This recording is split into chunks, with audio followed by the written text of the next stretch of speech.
Friends, welcome to my channel. आपण आज बनवूया पातळ पोह्यांचा चिवडा। तोही अगदी क्रिस्पी आणि कुरकुरीत असा होणारा। कितीही पाऊस पडू द्या, तुमचा चिवडा कधीच नरम पडणार नाही, कारण रेसिपीच तशी आहे। शिवाय यासाठी कमी तेल वापरले आहे, कारण पातळ पोह्याचा चिवडा म्हटलं की बरेच जण डीप फ्राय करतात। आपण डीप फ्राय न करता हा चिवडा बनवला आहे। चला रेसिपीला सुरुवात करूया। अगदी खमंग आणि टेस्टी असा, घरातील सर्वांनाच आवडणारा आणि त्यातल्या त्यात माझा तर अगदी आवडता हा।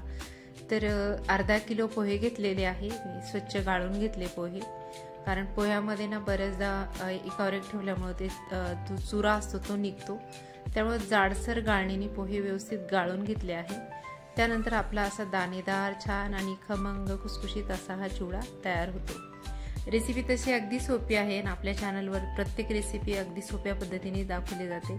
तर तुम्हाला व्हिडिओ आवडत असतील तर नक्की व्हिडिओला लाईक आणि चॅनलला सबस्क्राईब करा।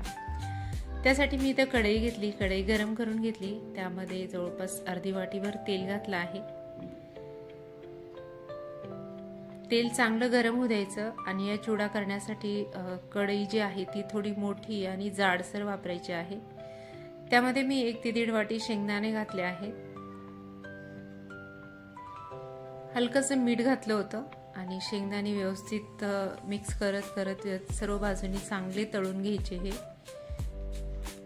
गॅसची फ्लेम लो टू मीडियम ठेवायची, म्हणजे आपले जे शेंगदाणे आहेत ते जळणार नाही आणि व्यवस्थित अगदी खमंग भाजून जातात।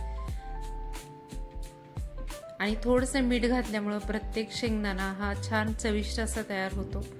तळलेले शेंगदाणे फक्त तेलात तळलेलेच नसावे, तर त्याला थोडंसं मीठ घातलं तर त्याला सुद्धा छान चव येते। शेंगदाणे तळून झाले होते, बाहेर काढले मी। त्यानंतर फुटाण्याची डाळ घातली आहे, ऑप्शनल आहे, तुम्ही पाहिजे ते घालू शकतात। तळलेलं खोबरं आमच्या घरात कोणाला आवडत नाही। तळलेलं खोबरं जर चिवड्यात घातलं तर ते बाहेर काढून टाकण्यात येते, त्यामुळे मी नाही घातले। तुम्हाला आवडत असेल तर खोबऱ्याचे काप तुम्ही नक्कीच घालू शकता। डाळ सुद्धा तळून घेतली, त्याला पण हलकसं मीठ घातलं होतं, काढून घेतलं बाहेर। त्यानंतर कढीपत्ता घेतला आहे, तो सुद्धा तळून घेते। कढीपत्ता असा आधीच फोडणीत तळून घेतला आणि या तेलामध्ये आपण नंतर पोहे भाजले तर त्याचा स्वाद, जो स्मेल आहे हलकासा, तो पोह्याला लागतो। आणि तिखटाबरोबर घालण्यापेक्षा असे तळून घ्यायचा कढीपत्ता। काढून घेते।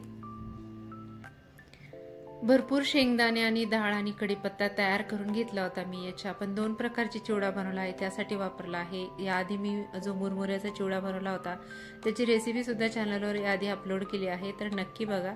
खूप सोप्या पद्धतीने दाखवला आहे। त्यानंतर मी 5-6 मिरच्या घेतल्या आहेत, मध्यभागी कट करून घेतल्या। त्याला पण थोडंसं मीठ घातलं, चांगल्या भाजून घ्यायच्या। 4 ते 5 मिनिटं गॅसची फ्लेम लो ठेवली आणि खमंग अशा मिरच्या भाजून घेतल्या, कारण आपण हा चिवडा बनवताना यामध्ये कसल्याही प्रकारचं तिखट वापरणार नाही, त्यामुळे जे तिखट असेल ते या मिरच्याचंच आहे। त्यानंतर सर्व तेल, तिखट, मीठ व्यवस्थित एकजीव व्हावं म्हणून मी तळून घेतलेले शेंगदाणे, डाळ आणि कढीपत्ता पूर्ण या कढईमध्ये मिक्स करून घेतलं। हलकसं परतून घ्यायचं, कारण सर्व काही तळलेलं आहे, पण त्याला व्यवस्थित मिठाचं प्रमाण व्यवस्थित लागावं म्हणून एकदा एकजीव करून घेतलं। सर्व साहित्य काढून घेतलं ताटामध्ये। त्यानंतर कढईमध्ये तेल घातलं आहे, 2 पळी भरून तेल घातलंय, हळद घातली आणि मीठ घातलंय। स्वच्छ गाळून घेतलेले पातळ पोहे यामध्ये घालून घ्यायचे। जवळपास 2 मोठी वाटी मी यामध्ये पोहे घालून घेतले आणि सारखं हलवत हलवत गॅसची फ्लेम लो टू मीडियम ठेवायची। व्यवस्थित मिक्स करत करत हे पोहे भाजून घ्यायचे। लक्षात घ्या, हे पोहे भाजताना अजिबात याला म्हणजे हलवणं बंद करायचं नाही, एकसारखं हलवत राहायचं, म्हणजे आपले जे पोहे आहेत ते सर्व बाजूने व्यवस्थित परतून होतील। पातळ पोह्याचा चिवडा करताना बरेचदा तळून घेतला जातं, तळल्यामुळे खूप ऑइली होतो आणि तो नकोसा होतो। एकदा अशा प्रकारे फक्त शालो फ्राय करून किंवा थोड्या जास्त तेलामध्ये भाजून घ्यायचं। आधी काढून घेतलेले पोहे मी काढून घेतले, त्यानंतर कढई हलकीशी पुसून घेतली, कारण जर कढई पुसली नाही आणि त्या पोह्याचे जे कण असतात कढईला लागलेले ते जळून जातात लवकर, आणि त्यामुळे आपल्याला असं करपट वास आल्यासारखं होतं पोह्यांमध्ये। त्यानंतर त्यामध्ये परत मी 1-3 पळी तेल घातलं आहे, हळद घातली, परत 1 चमचाभर मीठ घातलंय पोह्याच्या चवीपुरतं, मिक्स करून घेतलं। हलकसं मीठ विरघळल्यानंतर यामध्ये पोहे घालून घेतले आहे। अर्धा किलो पोहे होते, त्यामुळे ते 2 वेळेस मी भाजून घेतले आहेत। मोठ्या चमच्याने मिक्स करता येत नव्हतं, त्यामुळे मी नंतर परत लहान चमचा वापरला आहे। लहान चमच्याने व्यवस्थित एकजीव होत होते ते। आणि मध्येच जर ड्राय वाटले तर याला साईडला हलकंसं तेल सोडायचं।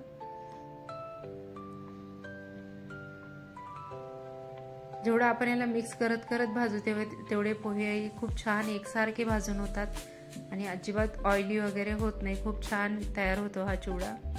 हे बघा, मला थोडंसं ड्राय वाटलं, त्यानंतर मी याला परत एकदा असं वरून तेल घातलं आहे। आणि आपण जेव्हा चिवडा खातो त्यावेळेस या कच्च्या तेलाची फिलिंग अजिबात येत नाही, कारण ही पोहे भाजायला अजून बराच वेळ लागतो, त्यामुळे ते तेल सुद्धा व्यवस्थित या पोह्यांना लागतं आणि छान असा खमंग खरपूस हे पोहे तयार होतात। थोडा जास्त वेळ लागतो हे पोहे भाजण्यासाठी, पण नंतर जे चिवडा तयार होतो तो एकदम छान टेस्टी खरपूस असा तयार होतो। हे बघा, आपले पोहे भाजून झाले होते। कढई मोठ्या आकाराची असल्यामुळे मी कढईमध्ये सर्व काही साहित्य, शेंगदाणे वगैरे आपण आधी जे तळून घेतले होते ते सर्व मिक्स करून घेतलं। चांगलं एकजीव करून घ्यायचं। तुम्हाला पाहिजे तुम्ही तिखट सुद्धा वापरू शकता, पण मी यात मिरच्या वापरल्या होत्या आणि मला तेवढंच तिखट काफी होतं, मग त्यामुळे मी परत तिखट वापरलं नाही। आता पोहे व्यवस्थित भाजून झालेले आहे आणि गॅसची फ्लेम बंद आहे, त्यामुळे पोहे लगेच चुरा होतात। त्यामुळे शक्यतो 2 चमचे घ्यायचे असं मिक्स करताना आणि 2 चमच्यांनी सावकाश याला एकजीव करून घ्यायचं। खूप छान टेस्टी असा हा चिवडा तयार होतो। जर तुम्हाला वाटलं कमी जास्त तिखट वगैरे मीठ किंवा तर आता सुद्धा मिक्स करता येतं, कारण अजून भांडं गरम आहे। त्यानंतर मी यामध्ये 1 चमचाभर साखर घातली, पिठी साखर, परत एकदा एकजीव करून घेतला आणि खमंग आणि खुसखुशीत असा हा पोह्यांचा चिवडा तयार आहे, पातळ पोह्यांचा। संध्याकाळच्या नाश्त्यासाठी म्हणा किंवा मग बाहेरून आल्यानंतर किंवा वर्किंग वुमन असेल तर तुम्ही अशा प्रकारे चिवडा बनवून ठेवू शकता। मुलं अगदी आनंदाने एन्जॉय करतील आणि तुम्ही सुद्धा थकून आल्यानंतर व्यवस्थित अगदी चहाबरोबर हा चिवडा नक्की एन्जॉय करू शकता किंवा टिफिनमध्ये सुद्धा देता येतो। तयार केलेला चिवडा स्टीलच्या डब्यामध्ये भरून ठेवायचा आणि घेऊन झाल्यानंतर त्याचं झाकण जर व्यवस्थित प्रॉपर बंद केलं तर हा चिवडा जो आहे तो अजिबात नरम पडणार नाही। किती पावसाळा असू द्या, थंड असू द्या, वातावरण कसंही असलं तरी चिवडा छान क्रिस्पी आणि कुरकुरीतच राहणार। तर बनवून बघा, रेसिपी तशी सोपी आहे। व्हिडिओ जर आवडला असेल तर नक्की व्हिडिओला लाईक करा। चॅनलवर नवीन असाल तर सबस्क्राईब करा आणि सबस्क्राईब आधीच केले असेल तर त्यासाठी थँक्यू सो मच। तुमचा अमूल्य वेळ देऊन व्हिडिओ बघितला त्यासाठी खूप खूप धन्यवाद। वेगवेगळ्या रेसिपीसाठी चॅनल नक्की सबस्क्राईब करा। तुमच्या फॅमिली अँड फ्रेंड बरोबर शेअर करा। Thank you so much. परत भेटू आपण नेक्स्ट रेसिपीमध्ये।